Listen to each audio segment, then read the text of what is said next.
মানবিক গুণগুলো যেমন সাধারণভাবে আমরা মনুষ্যত্ব ভাবে হিসেবে আমরা অভিহিত করে থাকি, সেগুলো সবার মধ্যে ফুটে উঠুক। কিন্তু সেই মনুষ্যত্ব, সেই অতিমানবিকতা কেউ তো অনুশীলন করে আমাদের দেখাতে হবে। দেখাতে হবে বলেই তিনি আসেন। তিনি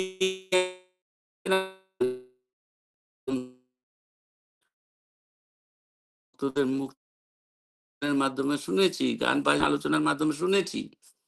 তিনি আসেন, কিন্তু তিনি আসলেই তো হবে না, তার সান্নিধ্যে তো লোককে যেতে হবে। তার সঙ্গে সংযুক্ত তো হতে হবে।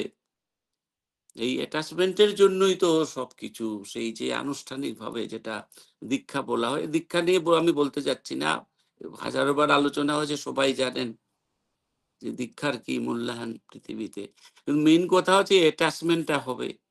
একটা আমাদের জীবনের মোবাইল সেটে একটা দীক্ষা রূপের যে সতনাম, সেই সতনামের সিম কার্ড ঢোকানো হবে। কারণ আমাদের যে বিচার, বিবেচনা, বুদ্ধি যা মানুষকে পশু থেকে আলাদা করে একটু আগেই বললাম, সেটার ভ্রান্তি আসতেই থাকে। দুনিয়াতে চলতে গেলে সবসময়ই আমাদের নানা রকম সংশয়, নানা রকম ভ্রান্তি আসে। তার মেইন কারণটাই হচ্ছে কিন্তু উৎসমুখী না হওয়া। আমাদের যিনি উৎস তার সঙ্গে অ্যাটাচমেন্ট না হলে আমরা যে ডিভাইন ডিকটেশন, যে স্বর্গীয় শ্রুতলিপি কিভাবে পৃথিবীতে চলতে হবে, কখন কি পদক্ষেপ নিতে হবে, সেগুলো আমরা জানতে পারি না। তাই আমাদের বুদ্ধি বিপর্যয় ঘটে। এই সস্তনী যারা এই পঞ্চম উম সেই মহামন্ত্র যারা সস্তনী ব্রত পালন করেন জানেন, বুদ্ধি বিপর্যয় একটা টার্গেট হচ্ছে সস্তনী সেই ব্রতের মাধ্যমে দূর করে দেওয়া। এই বুদ্ধি বিপর্যয় আসে আমরা যখন উৎসমুখী থাকি না। ঠাকুর দয়া করে বললেন যে, "ভ্রান্তি এলো সেই উৎস বিমুখ চলন বলন বসলো পেয়ে যেই।" তো সেই উৎসমুখী হয়ে যখন চলে, তখন মানুষ সুখ শান্তি আনন্দের অধিকারী হয়। না হলে তো হতে পারে না। প্রকৃতি থেকেও তো তার উদাহরণ নেওয়া যায়। সেই মেঘ থেকে যে বৃষ্টি হচ্ছে, তার উৎস কোথায়? সেই সমুদ্রের জল। সমুদ্রের জল সেই গরম হাওয়ায় সেই বাষ্প হয়ে যাচ্ছে আকাশে, যে শীতল হয়ে বৃষ্টি হয়ে পড়ছে মাটিতে। পড়া মাত্রই ছোট ধারায়, বড় ধারায়, ছোট্ট নদীতে, ঝর্ণায়, বড় নদীতে, মহানদীতে হয়ে মোহনা হয়ে আবার সেই উৎস, সেই সমুদ্রে ফিরে আসবে সে। এই জলচক্র কমপ্লিট। মানে উৎসমুখী চালচলন অনাদি অনন্তকাল থেকে চলে আসছে। ইতিহাসও জানে না কতদিন ধরে সেটা চলছে। আর সেই বৃষ্টির রিমঝিম, সেই বর্ষণের জন্য সেই শস্য শ্যামলা করে দেওয়া পৃথিবীকে, আবহাওয়াকে সুমধুর করে দেওয়া, গাছপালা জন্মানো, যার উপর নির্ভর করে সেই প্রাণীকুল বেঁচে আছে। মানে এই বাঁচা, বাড়া, সুখ, শান্তি, আনন্দ সব ডিপেন্ড করছে। কারণ এই উৎসমুখী আছে সেই বৃষ্টি। একটা পাখিকেও যদি বন থেকে ধরে নিয়ে এসে খাঁচায় পুরা যায়, খাঁচা খোলা পেলেই পাত করে চলে যায় জঙ্গলের দিকে। মানে তার উৎসমুখী মন থেকেই যায়। মানে এরকম দেখতে গেলে সবকিছুই উৎসমুখী। এইজন্য আমি সেদিন বলছিলাম যে একটা গান আছে হিন্দিতে প্রদীপ কুমারের, যে "सूरज ना बदला, चाँद ना बदला, ना बदला आसमान, कितना बदल गया इंसान।" যে মনুষ্যত্বের কতটা অবক্ষয়, অবনমন হয়েছে। কিন্তু চন্দ্র, সূর্য, আকাশ কিছু পাল্টায়নি। শুধু মানুষেরই চেঞ্জ হয়েছে। সেই মানুষের মনুষ্যত্বের অবক্ষয় হয়েছে, অবনমন হয়েছে। সেজন্য মনুষ্যত্ব জাগাতে তাকে আসতে হয় বারবার। নরদেহ ধারণের কষ্ট স্বীকার করেও। আগেও আমি বলেছি, সেদিনও বললাম, যে এক্সাম্পল দিয়ে বললাম, দৃষ্টান্ত দিয়ে বললাম যে গরুর সেই বাট থেকে যখন দুধ বেরিয়ে আসে, তখন উৎস থেকে যখন দুধ বেরিয়ে আসে, তখন তো পিওর, নির্ভেজাল দুধ বেরিয়ে আসে। যখন শস্য থেকে যখন ঘানি ঘানির মাধ্যমে তেল বেরোয়, তখনও তো পিওর, নির্ভেজাল শস্য তেল বেরিয়ে আসে। কিন্তু আমরা যখন দুধ খাই জল মেশানো, তাও আজে বাজে বিষাক্ত জীবাণুযুক্ত জল মেশানো দুধ খেয়ে আরো শরীরে খারাপ করে। তেলের নামে সেই রেপসিড তেল, রেডির তেল এসব মেশানো ভেজাল। কিন্তু উৎস থেকে যখন তেল আসছে, দুধ আসছে, সেটা তো বিশুদ্ধ আসে। আমি ভেজাল পাই কেন? ভেজাল কোথায় হলো? আমার মস্তিষ্কজাত দুর্বুদ্ধিজাত এই আমার ভেজাল হাতের মাধ্যমে সেটা পরিবেশিত হয় ভেজাল হিসেবে। মানুষে মানুষকে এই মারার পথটা খুলে রেখেছে। তাহলে এই মনুষ্যত্বহীনতাই হচ্ছে সবকিছুর মূলে। আর সেটা জায়গাতেই তিনি আসেন। কিন্তু সেই যে অ্যাটাচমেন্টের তার সঙ্গে যে যে প্রিয়ের সঙ্গে জীবন মানে ভক্তি, প্রেম এসব হচ্ছে তো তার সঙ্গে অ্যাটাচমেন্টের কথা। তাহলে এই যে অনুশীলন চাই তার, মানে ভক্তির গাঢ়ত্বই প্রেম। হুম। আমরা যে যে যে প্রিয়কে যে সমর্পণী, যে অনুশীলন, সেটা হচ্ছে ভক্তি। যে শত সদাচারকে অনুশীলনা করে, ভোজনা করে, পরিবর্ধনা করে, তাকে বলা হয় ভক্ত। আর ভক্তের আচরণ হচ্ছে ভক্তি। তো প্রিয় সমর্পিত যে অনুশীলন, সেটা আচার্যদেব বলেন এটাই হচ্ছে ভক্তি। আর ভক্তির গাঢ়ত্বই প্রেম। আমরা সত্যানুসরণে পড়েছি। আচার্যদেব দয়া করে বললেন প্রিয়র ইমন, প্রিয়ের সুখ শান্তি আনন্দ সঙ্গে মাধ্যমে সুখ শান্তি আনন্দের চিন্তা করে, তার তৃপ্তির চিন্তা করে যখন আমরা লেগে থাকব, তখনই আমাদের প্রেম বিকশিত হবে। তার সুখ শান্তি আনন্দ কোথায়? তিনি তো ওখানে, সেটাও বলছিলাম সেদিন, তো তিনি তো সেখানে নরদেহে বসে থাকেননি আমাদের সামনে যে তার হাত পা টিপে দেব, তাকে তালপাতার সে হাওয়া দেব। তার সুখ শান্তি আনন্দ কোথায়? আর তিনি যেভাবে জীবন পরিচালনা করতে বলেছেন, সেইভাবে যদি আমরা অনুশীলন করি, একটা তো যে অ্যাটাচমেন্ট, সংযুক্তি তার সঙ্গে থাকবে। তার জন্য কি কালচার করতে হয়, সেই ফর্মুলা যোজন যাজন ইষ্টভীতি সস্তুতি সদাচারের মাধ্যমে দেয়া গেছে আমাদের। সেই সঙ্গে পরিবেশকে যদি আমরা সেবা করি, পরিবেশে যে সদস্যরা আছে, তাদের আমরা নিজেদের ইষ্টভ্রাতা ভগিনী হিসেবে যাদের গ্রহণ করেছি, তাদের যদি দেখশুন করে রাখি, তাদের যদি সেবা পরিচর্যা করি, ওটা ভজনা। এবং পরমপিতার সন্তান সবাই, তাদেরকে যদি আমরা সেবা সাহচর্য করি, আপদে বিপদে তাদের সেই দীক্ষায় বসে যেসব আমরা সেখানে শপথ করেছিলাম যে বাক অর্থ বাক বাস্তব কর্মে সাহায্য করিয়া তাহাদের আপদ মুক্তির জন্য বদ্ধপরিকর হইলাম। আমরা শপথ করেছি সেটা যদি পালন করি, তাহলে তার দেখানো পথে চলা হলো, তার কথা শোনা হলো। আর আমার মাধ্যমে যখন পরিবেশ সেবা প্রাপ্ত হলো, পরমপিতার অন্য সন্তানরা যখন আমার মাধ্যমে সেবা পেল, পরমপিতাই পরোক্ষভাবে সেবা পেলেন, তার মুখে হাসি ফুটলো, তিনি সুখ শান্তি আনন্দ পেলেন। এই অনুশীলনের ব্যাপারে ঠাকুর যখন ভগবান রামকৃষ্ণদেব হয়ে এসেছিলেন, আপনারা জানেন তিনি বলেছিলেন যে যে মনটা হচ্ছে দুধের মতো আর সংসারটা হচ্ছে জলের মতো। লক্ষ্য করবেন কথাটা কি সুন্দর বলেছিলেন। আর দুধটা জ্বলে গেলেই মিলে যায়, ডাইলিউট হয়ে যায়। তো মন্থন করে আবার সেটাকে জল থেকে জমাট বাঁধাতে হলে কিছু অনুশীলন চাই। সেটা হচ্ছে নিত্য ইষ্ট সঙ্গ। তো তিনি ঠাকুর রামকৃষ্ণদেব হয়ে বলেছিলেন যে মাঝে মাঝে ঈশ্বর সঙ্গ করতে হয় সেই জন্য। আর ঠাকুর বললেন না, রামকৃষ্ণদেব হয়ে ঠাকুর যখন এসেছিলেন বলেছিলেন আমি হাটে হাড়ি ভাঙতে এসেছি। আর ঠাকুর এসে দয়া করে বললেন আমি হাটে হাড়ি ভেঙে দিয়ে গেলাম, যা দিয়ে গেলাম আর 10,000 বছর না আসলে চলবে। সব জায়গায় ঠাকুর যখন ভগবান রামকৃষ্ণদেব হয়ে এসেছিলেন, যা বলেছিলেন সেটারই পরিপূরক প্রত্যেকটা পদক্ষেপে পরম দয়াল দিয়ে গেছেন। এখানেও তিনি বললেন না, ইষ্টসঙ্গ নিত্য করতে হয়। সেই জন্যই সকাল সন্ধ্যা আমাদের উষায় নিশায় মন্ত্র সাধন চলাফেরায় জপ, যথাসময়ে ইষ্ট নির্দেশ মূর্ত করাইত।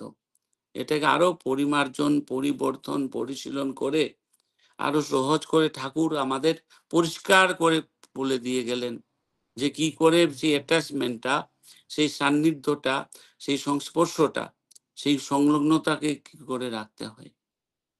আর সেই অ্যাটাচমেন্টের মাধ্যমেই আমাদের মধ্যে যেসব সুপ্ত সম্ভাবনা থাকে, ভালো গুণগুলো থাকে, সেগুলো জেগে উঠে।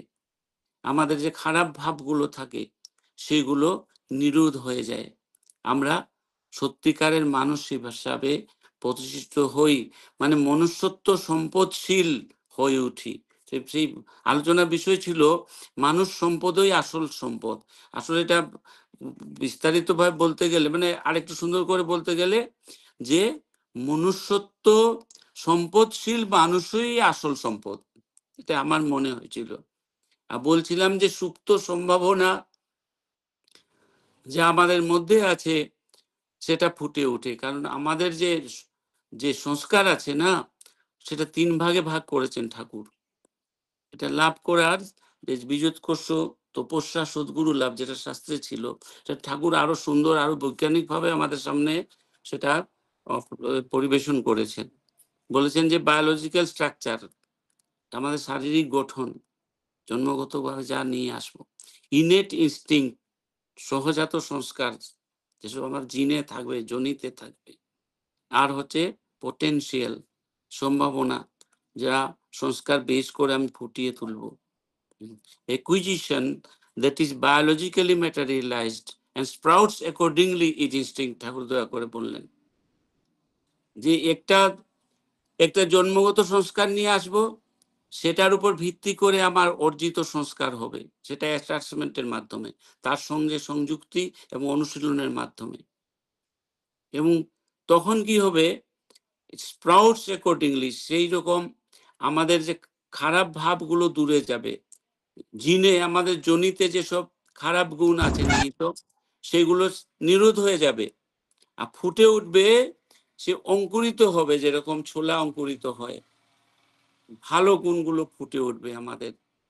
যদি আমাদের অ্যাটাচমেন্টটা, সংযুক্তিটা নিরন্তর থাকে, একানুরক্তি, তীব্রতা ও ক্রমাগতি, যেটা ঠাকুর দয়া করে সত্যানুসরণে বলেছেন, যার মাধ্যমে জীবনের মানে সার্থকতা ও সৌন্দর্য।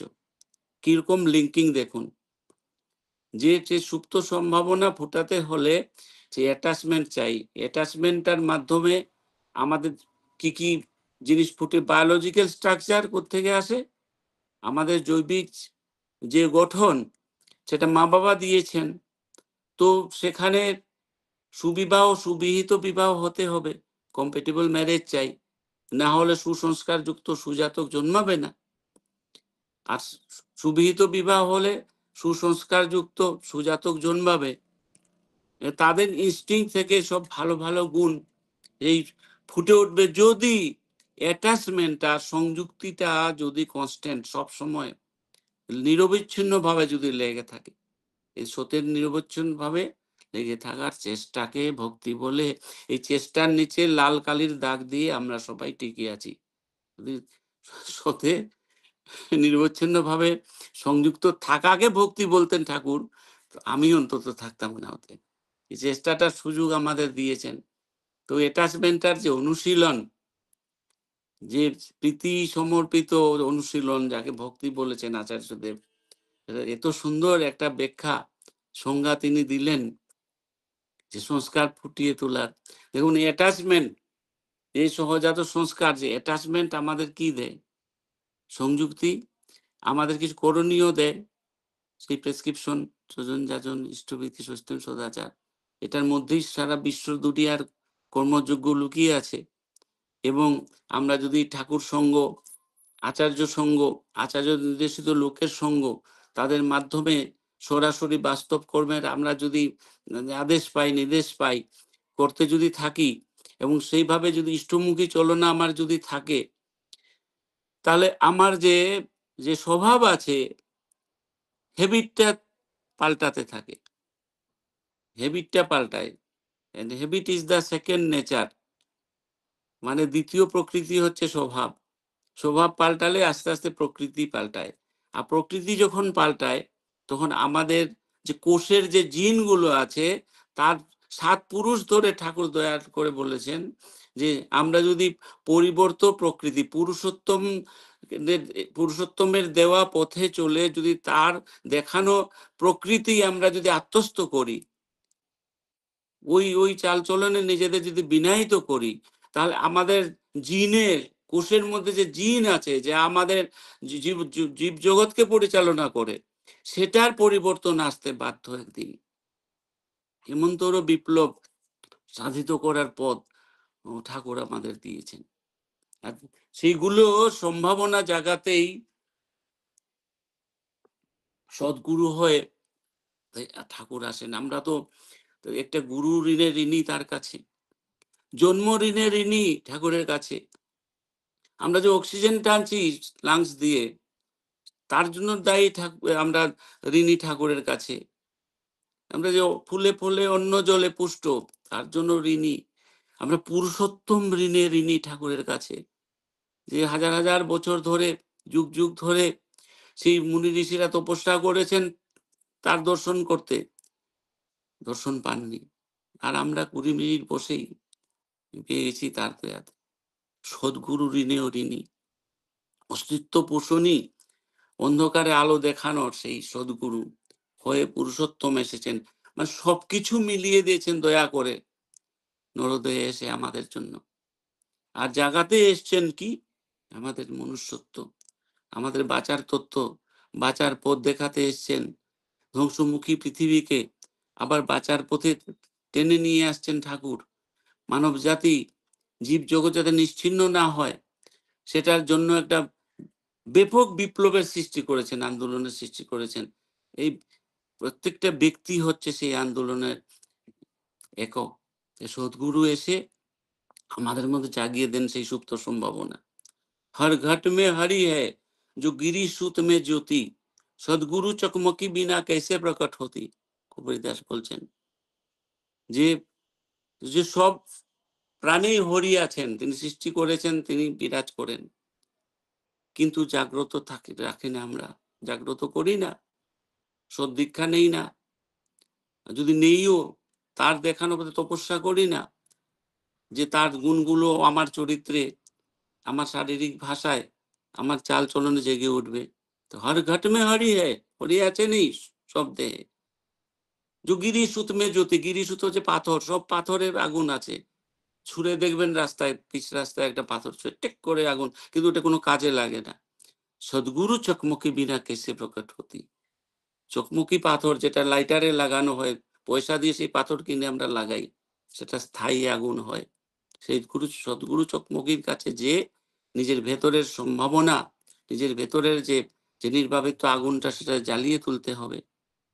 এই জন্য বলা আছে সদ্গুরু নিয়ে, কোটি এক চন্দা উগহি সূরজ কোটি হাজার, কহে কবির সদ্গুরু বিন হর দিশই অন্ধার। এক কোটি যদি চন্দ্র উঠে আকাশে, হাজার কোটি সূর্য উঠে, কিন্তু আমার জীবনে আলো আসবে না যদি সদ্গুরু আলোককে আমি যদি জীবনে গ্রহণ না করি। তিনি আসেন, তাকে নিজে গ্রহণ তো করবই, অন্যরা যেন গ্রহণ করে।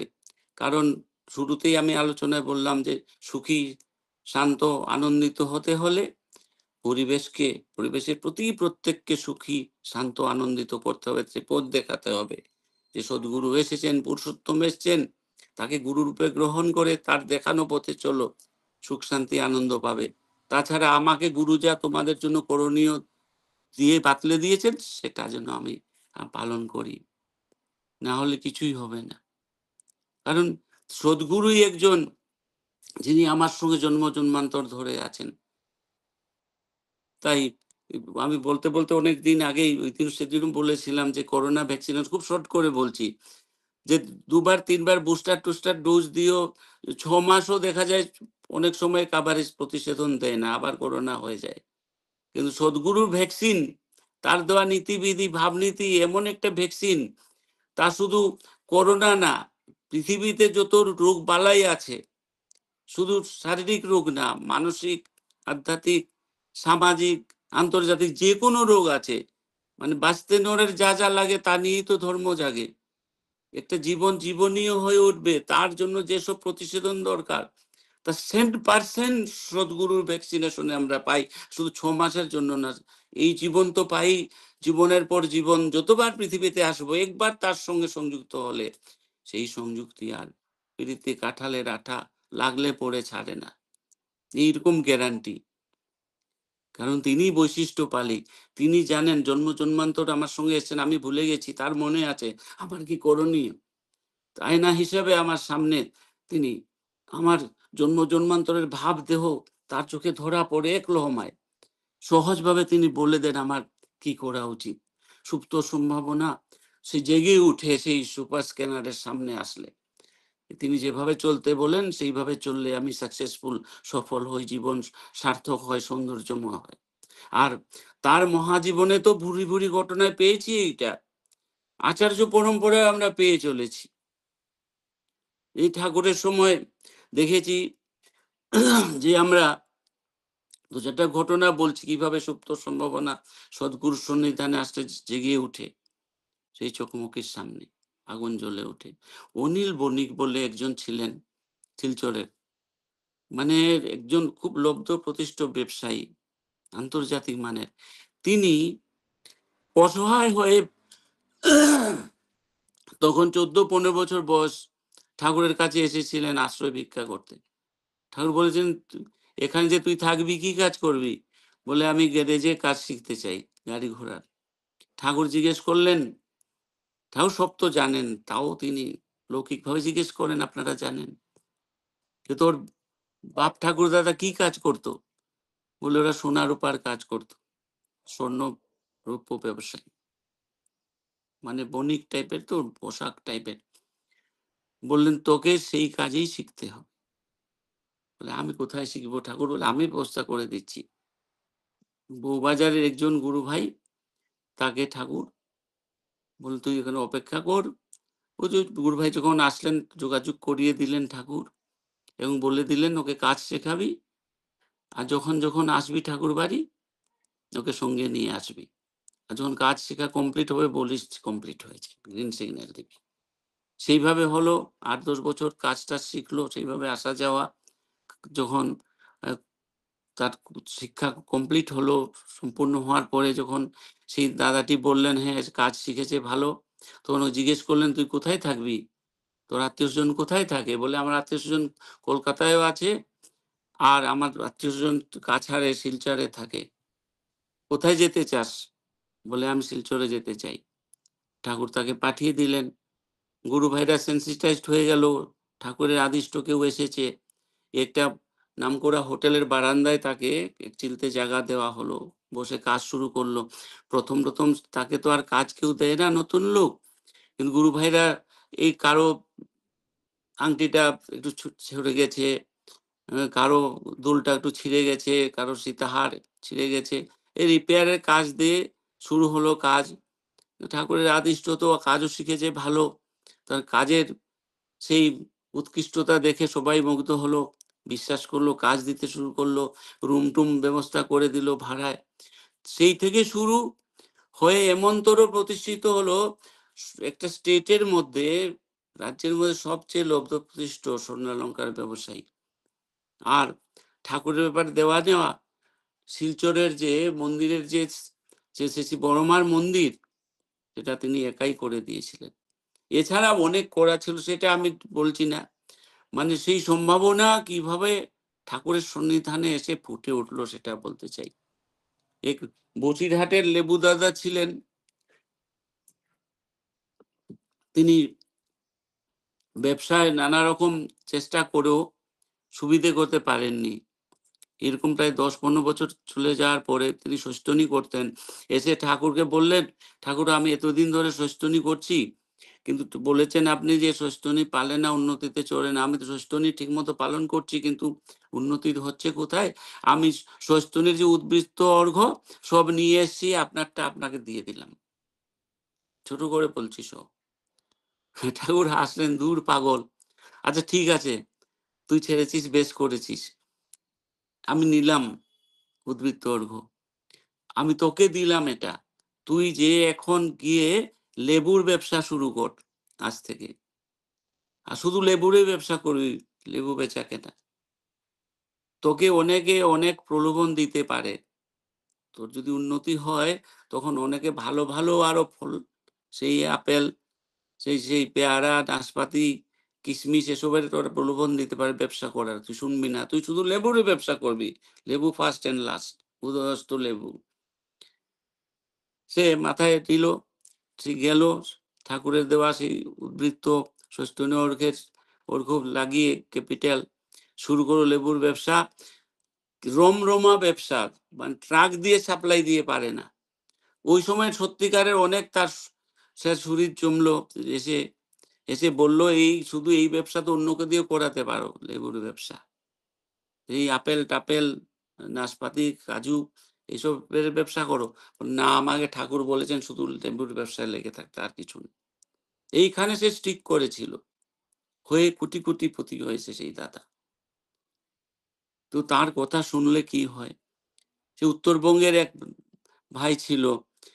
তো পাবনার সময়ে তার বাবা ঠাকুরকে প্রত্যেক সিজনে আউশ চাল বুনে নিয়ে ঠাকুরের ভোগে দিয়ে আসতেন বড় মার কাছে। তা দেশভাগের পরে চলে আসে উত্তরবঙ্গে। তখনও সেই দাদাটি সেই আউশ চাল দিয়ে যেত ঠাকুরকে। কিন্তু আস্তে, আস্তে যখন দাদাটি দেহ রক্ষা করলো, তার ছেলে আর এইদিকে আসা যাওয়া করে না, ওসব দেয় না। ওর যা জমিজমা হয়েছিল, ব্যবসা হয়েছিল, সব রসাতলে। একদিন ওই দাদার ছেলেটি তার বউ বাচ্চা নিয়ে ঠাকুরের কাছে এসছে, ঠাকুরের কাছে প্রার্থনা করেছে, আমার আর খাওয়া-দাওয়ার ব্যবস্থা নাই, ঋণ জালে ওখানে সবকিছু আমার চলে গেছে, ওখানেও ঋণগ্রস্ত হয়ে আছি। আমাকে যদি বাঁচার রাস্তা করে দেন তাহলে বাঁচতে পারি আনন্দবাজারে। আমি পরিষ্কার ঝাঁট-টাট দেবো। আমার স্ত্রী সবজি কুটবে।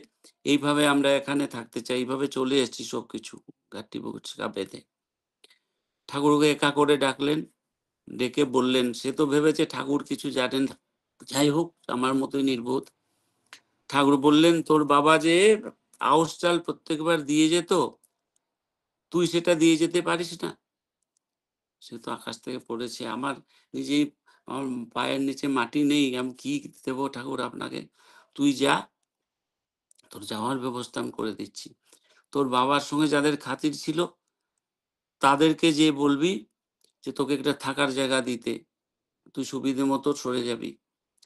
তারপর তোকে একটু যেন ওরা পুঁজি দেয়। ক্ষেতবাড়ি করার যেসব লাগে, সেই জমি-জমা, সেই ভাগ বাটোয়ারার যে ব্যবস্থা থাকতে পারে, বলিস যে আমার বাবার কথা চিন্তা করেও আমাকে তোমরা দয়া করো। আমি পরিশ্রম করে আমি আবার দাঁড়িয়ে তোমাদের সবকিছু শোধ করে দেব। তারপর বললেন ঠাকুর, তুই কিন্তু প্রত্যেকবার এখানে আউশ চাল দিয়ে যাবি। সে মাথায় নিয়ে গেল, সে সেভাবে করল। ঠাকুরের কথা বলাতে সবাই শুনলো, ঠাকুরের কথা বলাতে, যে ঠাকুর এভাবে আশীর্বাদ করেছেন। সেই জমি-জমা উদ্ধার করলো, চাষবাস করে আউশ চালও দিয়ে যেতে লাগলো। জেগে আছে। তো আমাদের হয় কি, অনেক সময় এটা যেরকম পরিষ্কার কথা, অনেক সময় তাকে আমরা এই ঘটনাগুলোর মাধ্যমে দূরদ্রষ্টা, সর্বজ্ঞ, অন্তর্যামী হিসেবে তুলে ধরেছি লোকের সামনে। কিন্তু বাস্তব ক্ষেত্রে তারই দেওয়া যে ভাবনীতির সেই সেই প্রতিফলনটার দিকে আমরা চিন্তা করি না। আমরা সে ধরে নিয়েছি সেটা অলৌকিক জিনিসগুলো, যেটা বললাম। যে ঠাকুর দূরদ্রষ্টা তো, সর্বজ্ঞ তো, অন্তর্যামী তো, তাই তিনি বলেছেন তাই হয়েছে, এটা না। তার ভাবনীতিটা যে কেউ পালন করে ফুটে উঠেছে, বিকশিত হয়েছে, পুনঃপ্রতিষ্ঠিত হয়েছে, সেই দিকটা, বাস্তব দিকটা আমরা দেখি না। এই মেদিনীপুরের একটা দাদার কথা মনে পড়ে, ঘটনাটা আপনারা জানেন, সেই পাবনার সময়। সে মেদিনীপুরের সেই দাদা তখন তো বালক, স্কুলে পড়ে, সেই তপোবনের সেখানে হোস্টেলে সেখানে জায়গা পেয়েছেন ঠাকুরের দয়ায়। হতদরিদ্র, এক মায়ের একই ছেলে, বাড়ির অবস্থা ভালো না। সেই মায়ের পীড়াপিড়িতে ঠাকুর রেখেছিলেন তাকে। সে কি করত, সে ক্লাস-টাস বড় বেশি মনোযোগ দিয়ে করতে পারত না। সে বাইরে এসে ওর মা যে অভুক্ত থাকবে, ওই এই ছেলেটির মা যে বাড়িতে না খেয়ে থাকবে সেটা তার মাথায় লেগে থাকতো। সে ছোটখাটো এই একটু মুড়ি বিক্রি করে, একটু ছোলা বিক্রি করে, এইসব করে মাসে ৩ টি টাকা ওর মার নামে পাঠাতো। সেই পাবনা থেকে মেদিনীপুরে। তো কাজেই তার ক্লাস-টাস ফাঁকি হতো। সে পড়াশোনায় মনোযোগ নাই। হোটেলে ফ্রি খেত। সেই খেয়ে কোনো হোস্টেলে থাকতো তপবনে। সে যখন টেস্ট পরীক্ষা হয়, টেস্ট পরীক্ষায় ৮ টার ৮ টা সাবজেক্টে ফেল সে। আপনারা গল্পটা জানেন আমি জানি। এবং তাকে ফাইনাল পরীক্ষা দিতে পাঠানো হবে না। শুধু একমাত্র ছেলে। এই ঠাকুরের কাছে এসে ধরাধরি ঠাকুর পঞ্চাননদাকে এবং অন্যান্য শিক্ষকদের বললেন, "ওকে একটা সুযোগ দেওয়া হোক।" তো ঠাকুর ৮ টা সাবজেক্টে ৮ টা সাবজেক্ট ফেল। মানে পাস মার্কসের থেকে অনেক দূরের প্রত্যেকটায়। ওকে পাঠিয়েও তো কোনো লাভ নাই, স্কুলের বদনাম হবে। ঠাকুর বললেন, "একটা সুযোগ দেওয়া হোক।" ঠাকুরের মনে যা ছিল তাই ছিল। ঠাকুর বললেন না কেন ঠাকুর জোর দিচ্ছেন। ঠাকুর বলেছেন, ওনারা মানলেন, পাঠালেন। আর ঠাকুরের দয়ায় ছেলেটাও যথারীতি পাস করে গেল স্কুল ফাইনাল। এখানে নাটকের ১ম অঙ্ক শেষ। ২য় অঙ্ক হচ্ছে ৪০ বছর পর ঠাকুর তখন দেওঘরে। দূর থেকে সেই চাপা গাছটা আছে না? ওখানে এসে একজন দাঁড়িয়েছে, প্রৌঢ় লোক। ঠাকুর ডাকলেন, "কি ব্যাপার?" সে বিএ, এমএ পাস করে একটা স্কুলের প্রিন্সিপাল হয়ে রিটায়ার করেছে। মানে শত, শত বিঘা জমি, চালের কারখানা, তেলের ঘানি সবকিছু মানে পুরোপুরি একটা সমৃদ্ধ লোক। কিন্তু সেই যখন তোমার না ছিল কেউ তখন ছিলাম আমি। এখন তোমার সব হয়েছে, পর হয়েছি আমি ভুলে আছে ঠাকুরকে। অবশ্য ইষ্টভৃতি করে। ভাই সেই টানে ঠাকুরের কাছে এসছে। ঠাকুর ওকে দেখে তুড়ি মেরে বললেন যে, "অঙ্ক মিলে গেছে।" এই যে বলছিলাম না ঠাকুরের মনে কি ছিল সেই কথা বলার সময়। যে সেই মাতৃভক্তি অটুট যত সেই ছেলে হয়ে কৃতিত্ব হতো ঠাকুর বলেছেন। সে কিছু করুক না করুক মায়ের জন্য ৩ টে টাকা পাঠায়। মা যাতে অভুক্ত না থাকে সেই খেয়াল ছেলেটার ছিল। সেইটা বেশ ঠাকুর বললেন, ওই মাতৃভক্তিই তাকে ঠেলে এত দূরে তুলে দিয়েছে। যে অনেক ঘটনার মাধ্যমে আবার এ মানে তার ও ও অতিমানবিক গুণাবলীর যে বিচ্ছুরণ এবং সেগুলোর যে শক্তিশালী প্রভাব সেটাও আমরা দেখতে পাই। কিভাবে ঠাকুর মানুষের মানে তার সঙ্গগুণে তার লোকের পশুত্ব দূরীভূত করেছেন, মনুষ্যত্ব জাগিয়ে তুলেছেন। সেটা থেকে দেবচরিত্রে উপনীত করেছেন। ওরাও অনেককে পথ দেখিয়েছে।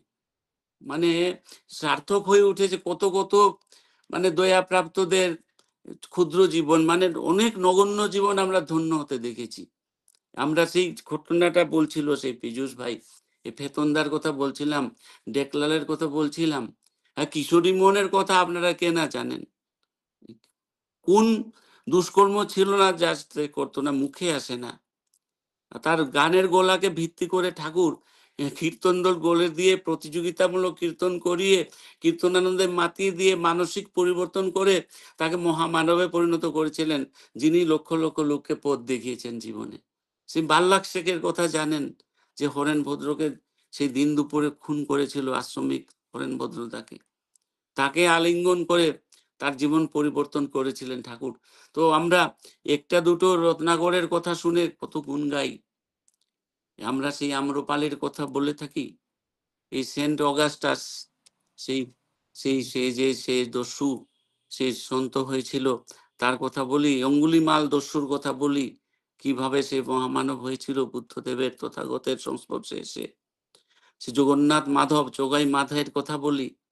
আর ঠাকুর তার সেই অতি মানবিকতা, সেই গুণাবলী দিয়ে সেই তার প্রেমের ডোরে বেঁধে কত অগুন্তি লোককে যে নগণ্য জীবনকে ধন্য করেছেন তার কি ইয়ত্তা আছে? যাই হোক সেই সেই পীযূষ ভাই বলেছিল সেই ফেতনদার গল্প আর ডেকলালের গল্প বলতে। তো ফেতনদার গল্প হচ্ছে ফেতনদা আপনারা নাম শুনেছেন। সেই পাবনা শহরের একজন বিখ্যাত মস্তান। মানে দূর-দূরান্তে মস্তান, মহামস্তান হিসেবে তার নাম ছড়িয়ে পড়েছে। তো সকাল থেকে রাত পর্যন্ত লোককে অত্যাচার করা, শোষণ দহন করা, নারী লোলুপতা, সেই রাহাজানি, দোল দিয়ে সেই পকেটমারি সবকিছু সে কাজের সেই ওস্তাদ লোক। মানে যে নিষ্ঠুরতা, নির্দয়তা, বিজ্ঞাপনের ভাষা পাবে ওদের চালচলনে। মানে হাত কাঁপে না ওদের মানুষ খুন করতে পদে, পদে। সেই ফেতনদা ঠাকুরের সংস্পর্শে এসছে এবং ঠাকুর তাকে কখনো বলেননি যে মদ খাওয়া ছাড়, এটা ছাড়, এটা ওইটা ছাড়। শুধু একতরফা ভালোবাসা দিয়ে গেছেন। আশ্রমে আসার সময় আশ্রমে যখন টাঙ্গা করে আছে, তখন তো ভাড়া-টাড়া দেয় না টাঙ্গায়। সে পাবনা শহর থেকে হিমায়তপুর আশ্রম ২.৫ মাইল। সেই আসা যাওয়ার পথে এক পায়ে দাঁড়িয়ে থাকে টাঙ্গাওয়ালারা। গিয়ে বিনা ভাড়ায় তাকে নিয়ে যায়, নিয়ে আসে। নামার সময় একজন একটু প্রশ্ন করেছিলেন আশ্রমবাসী যে, "এখন ঠাকুর বিশ্রাম করছেন, ওইদিকে যাবেন?" শোনার সঙ্গে, সঙ্গে সেই টাঙ্গাওয়ালার চাবুক নিয়ে সেই গুরু ভাইয়ের মুখে মেরে পাঠিয়ে দিয়েছিল। সেই যখন গুরু ভাই ঠাকুরের কাছে এসছে, ঠাকুর বলছেন না, ঠাকুর আরো ওকে আমল দিচ্ছেন। বলছেন তার পেটে খিদে, ঘরে না খেয়ে এসছে। খিদে পেটে সে নেমে খোঁজাখুঁজি করছে, সেই সময় তুমি তাকে বাধা দিয়েছ। তো তার রাগ উঠেছে, মেরেছে। দেখুন, এই তাকে তাকে মানে প্রশ্রয় দিচ্ছেন তাকে। শুধু সান্নিধ্য লাভের জন্য। তাকে বিরোধ করছেন না, তাকে নিরোধ করছেন কিভাবে? আদর যত্ন, ভালোবাসা, প্রেম দিয়ে। সে মায়ের আদর পেয়ে চাঙ্গা হয়ে উঠেছে। বুঝেছে এই লোকটা একটু আলাদা। তার পাশে যাই। সেইভাবে আকৃষ্ট হয়েছিল। তাকে ভালোবাসেছিলেন ঠাকুর। তাকেও হেমকবিকে যেমন মদ ছাড়তে মানা করেননি, তাকেও মদ ছাড়তে মানা করেননি। যথা ইচ্ছা তথা যাও, শুধু মাঝে, মাঝে এসো। মনে রাখিস আমি যে তোকে ভালোবাসি। বুঝলি ফেতনা? তাকে একটা মোটরসাইকেল কিনে দিয়েছিলেন। গুয়াহাটি থেকে আনিয়ে। তখনকার দিনের মোটরসাইকেল। মোটরসাইকেল চালিয়ে কোন বাজারে গেছিল তুলা তুলতে, গন্ডাবাজির ট্যাক্স তুলতে। তারপর ওখানে আরো ওখানে লোকাল মস্তানরা তাকে সবাই মিলে উত্তম মধ্যম পিঠা দিয়েছে। পিট্টি খেয়ে তার মনে হলো ঠাকুর মোটরসাইকেল দিয়েছিলেন বলে হয়তো আমি এত দূরে এসে মারটা খেলাম। সেজন্য সে মোটরসাইকেল চালিয়ে গালি দিতে ঠাকুরকে দুপুরবেলা সেই আশ্রমে গেল। ঠাকুর তখন ঠাকুর ভোগের তখন ব্যবস্থা করছেন শ্রী বড়মা। আর সে বাইরে অকথ্য ভাষায় গালাগাল দিচ্ছে। অনেকেই সে হাসিন ফুটাচ্ছে, মারবে ওকে, ঠাকুরকে গালি দিচ্ছে। আমি বলেছি কিছু? ঠাকুর হজম করলেন তার গালি। তারপর বললেন, "আয়, তোর পেটে ভাত নেই, খিদে পেয়েছে, খেতে বস, আমার সাথে বস।" শ্রী বড়মাকে বললেন তার উল্টো পিঠে পিঁড়ি পেতে সেখানে খেতে দিতে। বড়মা সেইভাবেই করলেন এবং বড়মাকে বললেন, "আমাকে যেসব যা, যা দিচ্ছ তাই, তাই তাকেও দেবে কিন্তু।" বড়মাও পতিব্রতা, তার সম্বন্ধে আর কি বলবো, সার্টিফিকেট দেওয়ার ধৃষ্টতা আমার নেই।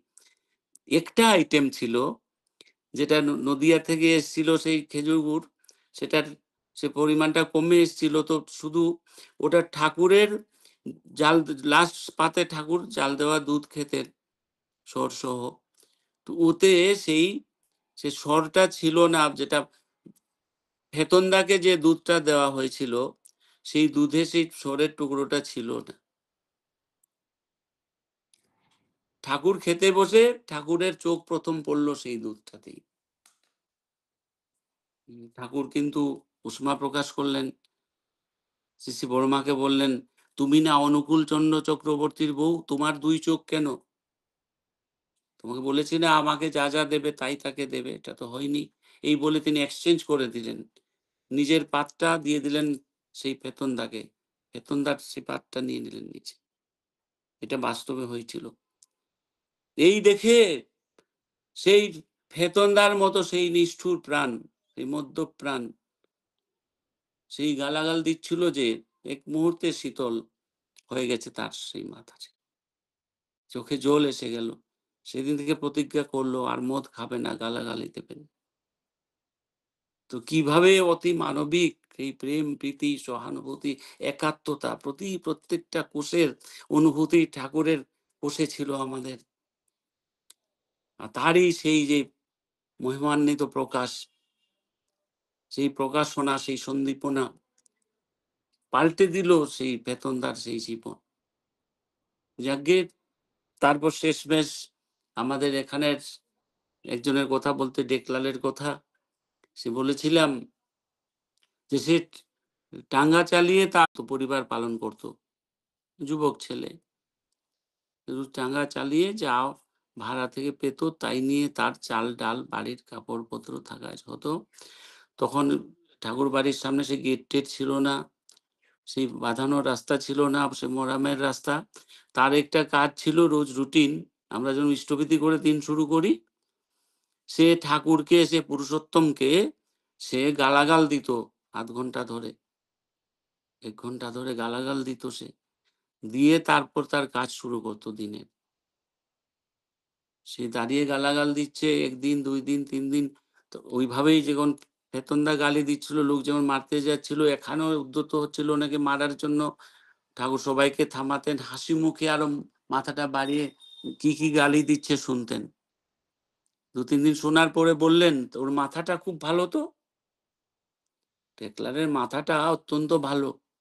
কারণ গালি যে দিচ্ছে, অন্যরা যে গালাগাল দেয়, আমরা আমরা যে গালাগাল দেই না, এই হারামজাদা বা এই জাতীয় গালি, কমন কতটা গালি আছে বারবার আমরা পুনরাবৃত্তি করি, রিপিট করি। আর সে যে ১ ঘন্টা ধরে গালি দিয়ে যাচ্ছে, অকথ্য গালাগালি, সব নতুন, নতুন গালি, রোজ উদ্ভাবন। তো তার এই যে সুদর্শন তার আছে, সম্যক দর্শন, বিস্তৃতে সুন্দর দেখার যে বেস্ট এক্সাম্পল, সবচেয়ে বড় দৃষ্টান্ত তিনি, যে তার মাথাটা এত শার্প, ব্রেইনটা এত তীক্ষ্ণ যে নতুন, নতুন গাল সে উদ্ভাবন করতে পারে। তার মাথাটা তীক্ষ্ণ, এটা ঠাকুর চিহ্নিত করছেন তার সেই গালির ভাষার মাধ্যমে। এবং বললেন তাকে ডেকে নিয়ে আয়। ডেকে নিয়ে আলে কি বলতে চান বলুন? বললে, "শুন, তোর মাথাটা খুব ভালো। তুই পড়াশোনা করলে খুব সাইন করবি, খুব ভালো হবে। তুই পড়াশোনা করবি?" তো বলল যে, "আমি যদি পড়াশোনায় স্কুলে ঢুকে যাই, তো আমার বাড়ি ঘরের লোক না খেয়ে মরবে, কে খাওয়াবে? সেই চিন্তা তোর করতে হবে না। আমি তোর বাড়ির লোকের থাকা খাওয়া সবকিছু ব্যবস্থা করে দেব। তোর স্কুলের, তোর বইপত্র, টিউশন ফিস, তোর ড্রেস পাতি যা কিছু সে আমি বহন করব। সে চিন্তা করতে হবে না।" সেই দফা-রফা হলো। তাকে আর্মি থ্রু স্কুলে ভর্তি করা হলো। সে স্কুলে পড়া শেষ করে মাধ্যমিক দিল, উচ্চ মাধ্যমিক দিল। সে আইএ, বিএ পাস করে ঠাকুর তাকে আমেরিকা পাঠিয়েছিলেন। পরে ফিরে এসে এখানে সে মিউনিসিপ্যালিটি এ কাউন্সিলর হয়ে তারপর চেয়ারম্যান পর্যন্ত হয়। তাকে শেষ বয়সে আমি চিকিৎসা করেছিলাম তার সেই ওই যে সেই ঘটনাই, যখন তোমার না ছিল কেউ তখন ছিলাম আমি, এখন তোমার সব হয়েছে, পর হয়েছি আমি। তখন ঠাকুর-ঠুকুর ছেড়ে আবার নানারকম হ্যাবিট, জাতীয় হ্যাবিট ছিল। তার রোগ-টোগ হয়েছিল, পেটে জল-টল হয়। আমিও চিকিৎসা করি। যাকে সেটা বলতে নেইনি। কিভাবে ফেতনদাকে, ডেকলালদাকে, এরকম অজস্র লোককে তিনি জাগিয়ে তুলেছেন সেটা বললাম। আমার এক প্রিন্সিপাল ছিলেন মেডিকেল কলেজে, প্রিন্সিপাল সন্দীপ ধর। তিনি, আমি এটাই শেষ গল্প, এরপর আর কিছু বলব না। তিনি এসছিলেন, অজিত করদাকে আপনারা চেনেন, রসই সোনার যিনি হেড রসায়নবিদ, চিফ কেমিস্ট। তো উনারা ২ বন্ধু। ওরা 64 সালে উনারা আইএসসি পাস করেন। অজিত করদা পাস করেন ফার্স্ট ডিভিশনে, সন্দীপ ধরদার থার্ড ডিভিশনে। সন্দীপ ধরদার বাড়ির লোকের এবং সন্দীপ ধরদার ইচ্ছে ছিল যে ডাক্তারি পড়বেন। না, অজিত করদার ইচ্ছে ছিল ডাক্তারি পড়বেন। আর সন্দীপ ধরদার বাড়ির লোক যেহেতু উনি থার্ড ডিভিশনে পাস করেছেন, উনার দ্বারা সেই কাজ তো মানে যেটা কমন জনসাধারণ যে চান্স পেয়ে থাকে থার্ড ডিভিশনে পাবে না। আশা ত্যাগ করা। ২ বন্ধু এসছেন ঠাকুর প্রণামে। ঠাকুর প্রণাম যখন করছেন, কি আশ্চর্য! অজিত দাকে, যিনি মানে এপ্লাই করলেই ডাক্তারিতে পেয়ে যাবেন, তাকে ঠাকুর কিছু বললেন না। যে ডাক্তারি বললেন না তাকে। সন্দীপ দা, যার ডাক্তারিতে চান্স পাওয়ার কোনো আশা নেই, তাকে বললেন ডাক্তারিটা পড়ে ফেললে হয় শোনা। উনি তো আকাশ থেকে পড়লেন। তো ঠাকুর বলেছেন তো তাই মাথায় নিলেন। ঠাকুর প্রণাম করে বেরিয়ে আসার পরে টেলিগ্রাম এসছে, যাদের গার্জিয়ানশিপে ঠাকুর বাড়িতে ছিলেন তাদের বাড়িতে, যে সেন্ড সন্দীপ ইমিডিয়েটলি, সন্দীপকে তাড়াতাড়ি পাঠাও। তো শুনে ওনারা ২ বন্ধু আবার উঠে ট্রেনের টিকিট করে ফিরে গেছেন। যেয়ে দেখছেন প্ল্যাটফর্মে বাড়ির লোক। কি ব্যাপার? যে মেডিকেল কলেজে এপ্লাই করা হয়েছিল, সে তার লিস্ট বেরিয়েও পড়েছিল। আর কোনো সিট নাই। কিন্তু ওটার সেই লিস্টের একজন ছেলে জয়েন করবে না। সিট একটা খালি হয়েছে। আর ১ম প্রেফারেন্স লিস্টে নাম ছিল সন্দীপ ধরের, সেই পেয়ে গেল। এবং সে পেয়েছে যে সেই নিউজটা টেলিগ্রাম করে সন্দীপ ধরের বাড়িতে এসেছে যে said him immediately in 2 days, ২ দিনের মধ্যে তাকে পাঠাও জয়েন করতে হলে। আর সে সন্দীপ ধরদা তখন এখানে ঠাকুরবাড়িতে। ওই দিন যদি ফিরে না যেতেন, তার ডাক্তারিতে ভর্তি হতো না। একজন ঠাকুরের ঋত্বিক তাকে ফ্লাইটের টিকেট করে চাপিয়ে দেন ফ্লাইটে এবং তিনি ভর্তি হন। তো সেই বলছিলাম যে ঠাকুরের কাছে আশীর্বাদ নিতে এসেছিল ডাক্তারি পড়বে বলে, তাকে ঠাকুর কিছু বললেন না। আর যার পাওয়ার কোনো আশা নাই ডাক্তারিতে, তাকে বললেন ডাক্তারিটা পড়ে নিলে হয় শোনা। তিনি পড়েছেন, তিনি পড়ে প্রফেসর হয়েছেন, প্রিন্সিপাল হয়েছেন তিনি মেডিকেল কলেজের। সেরকম ব্যাপার তো অনেক ঘটনা আপনারাও জানেন, আপনারাও আমাকে বলতে পারেন। আমি বক্তা হিসেবে বলেছি, আপনারা শ্রোতা হিসেবে শুনেছেন। এবং সেটা যে থেমে আছে তা নয়। অদ্যাবধি লীলা করে গোড়ারায়, কোনো কোনো ভাগ্যবান দেখিবারে পায়। এই আচার্য পরম্পরায় তেমনটি রোজ রোজ চলে আছে দাদা মায়েরা, আপনারা দেখছেন। আমরা অত্যন্ত ভাগ্যবান যে সেই সঙ্গসুধা লাভ করছি। আর তাদের আদেশ নির্দেশ যদি একটু আধটু পালন করি, তাহলেই আমাদের জীবনের সৌন্দর্য এবং সার্থকতা ফুটে উঠবে। এখন ডিপি ওয়ার্ক, দুয়ারে পরমপিতা ওয়াকিং আমাদের চাল চরিত্রকে ঠাকুরের মতো, আচার্যদেবের মতো করার চেষ্টা করে আচরণের মাধ্যমে, চাউনির মাধ্যমে, শারীরিক ভঙ্গির মাধ্যমে মানুষের অন্তর্জগতে যেন পৌঁছে যাই, পৌঁছে দেই ঠাকুরের মঙ্গল বার্তাকে। সবাইকে সুখী করার চেষ্টা করি। আমাদের মনুষ্যত্ব এইভাবেই বিকশিত হবে। সবাইকে সুখী করার মাধ্যমে, সবাইকে সাহচর্য দেওয়ার মাধ্যমে, এবং এইভাবে একদিন না একদিন পৃথিবী পাল্টাবে। বাঁচাবার আর উপযোগী হয়ে উঠবে পৃথিবী, আবার পৃথিবী থেকে অশান্তি চলে যাবে। আমরাও শান্ত, সুন্দর, আনন্দময় হয়ে উঠব। এই বলে সবার সুস্থ, স্বস্থ, ইষ্টময় দীর্ঘ জীবন, তার চরণে প্রার্থনা করে আমার বক্তব্য শেষ করলাম। জয় গুরু, জয় গুরু।